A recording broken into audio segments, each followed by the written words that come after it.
आसनसोल दक्षिण विधानसभा क्षेत्र की विधायक अग्निमित्रा पाल ने शुक्रवार को बल्लभपुर इलाके में एक व्यापक जनसंपर्क अभियान चलाया। आपको बता दें कि इस अभियान के दौरान उन्होंने क्षेत्र का भ्रमण किया, एक जनसभा को संबोधित किया और स्थानीय नागरिकों की समस्याओं को सुना।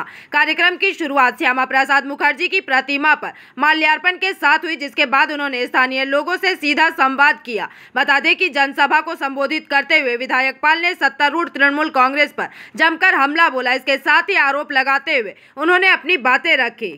দেখুন 2023 থেকে আসানসোল মিউনিসিপ্যাল কর্পোরেশন নাকি এই জামুরিয়া 16টা ফ্যাক্টরিকে চিঠি পাঠাচ্ছে। তো 2023 থেকে 2025 এতগুলো মাস চলে গেল, এতগুলো দিন চলে গেল, আসানসোল মিউনিসিপ্যাল কর্পোরেশনের মেয়র সাহেব বিধান উপাধ্যায় এবং ডেপুটি মেয়র অভিজিৎ ঘটক এবং ওয়াসিমুল হক তারা কি করছিলেন? আজকে যখন আমরা শুনছি যে অজয় নদী, সাঙ্গেরেরি নদী, সেটাকেও মানে ফ্যাক্টরি প্রিমাইসেসের মধ্যে ঢুকিয়ে নিয়েছে নদীকে, তাহলে এগুলো তো একদিনে হয়নি, এগুলো তো আজকে এতগুলো মাস ধরে হয়েছে। তাহলে আপনারা কি করছিলেন? বিধান উপাধ্যায় মহাশয় এবং আপনারা যারা রয়েছেন আমাদের কর্পোরেশনে তারা কি করছিলেন? আপনারা এটা হতে দিয়েছেন। আজকে আপনারা বুলডোজারকে পাঠাচ্ছেন, বুলডোজার গিয়ে ফ্যাক্টরির সামনে দাঁড়িয়ে রয়েছে, এই ভাঙবো, কিন্তু ভাঙছে আর না। মানে কি অপেক্ষা করছেন? মানুষকে আবার করে বোকা বানানো, যে দেখুন আসানসোলের মানুষ, আমরা কিন্তু অ্যাকশন নিতে এসেছি। কোটি কোটি টাকার যে দুর্নীতি হয়েছে, যে ইললিগাল কনস্ট্রাকশন হয়েছে, যদি সত্যি আসানসোলের মানুষের জন্য কাজ করতে চান তাহলে সেগুলোকে ভেঙে দিন। আর যাদের কম্পেনসেশন যা দেওয়া হয়েছে সেই কম্পেনসেশন তাদেরকে দিতে হবে। কিন্তু দোষটা সম্পূর্ণ আসানসোল মিউনিসিপ্যাল কর্পোরেশনকেও বাদ দিলে চলবে না। এত বছর ধরে তারা শুধু চিঠি পাঠিয়ে গেছে, আর এইসব 16টা থানা, 16টা ফ্যাক্টরি ওনার তারা ইললিগাল কনস্ট্রাকশন করে গেছে। সবাই হ্যান্ড ইন গ্লাভস, সবাই মিলে আছে। মমতা ব্যানার্জি থেকে শুরু করে তৃণমূলের নিচের ফ্যাক্টরি ওনার, কর্পোরেশন, সবাই এর মধ্যে, এই দুর্নীতির মধ্যে হ্যান্ড ইন গ্লাভস।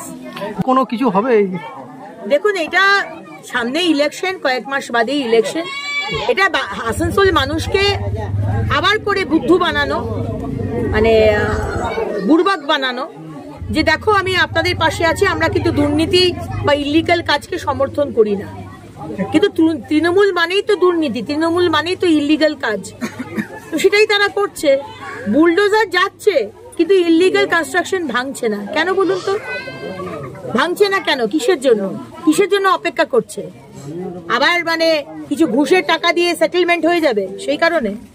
ইলেকশনের আগে আবার আসানসোল মানুষকে বোকা বানানো। আমি আসানসোলের মানুষকে বলবো, তৃণমূল মানেই হচ্ছে দুর্নীতি, তৃণমূল মানেই হচ্ছে ইললিগাল কাজের প্রশ্রয়, তৃণমূল মানেই হচ্ছে বালি চুরি, গাছ চুরি, কয়লা চুরি, পাথর চুরি, পুরো পরিবেশকে শেষ করে দিয়ে।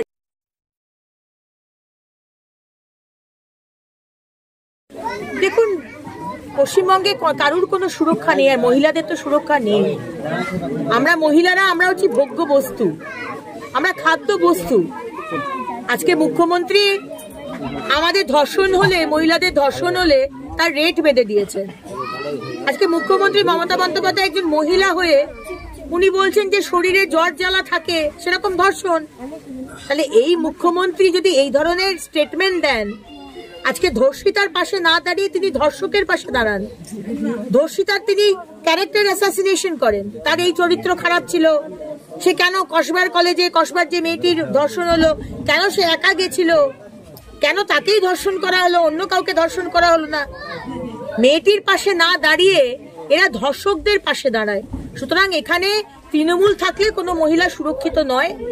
তৃণমূলের বিসর্জন দিন, তৃণমূলের বিসর্জন দিয়ে মোদী সরকার এখানে আসুক, সমস্ত সুশাসন কাকে বলে সেটা 2026 দেখিয়ে দেবে।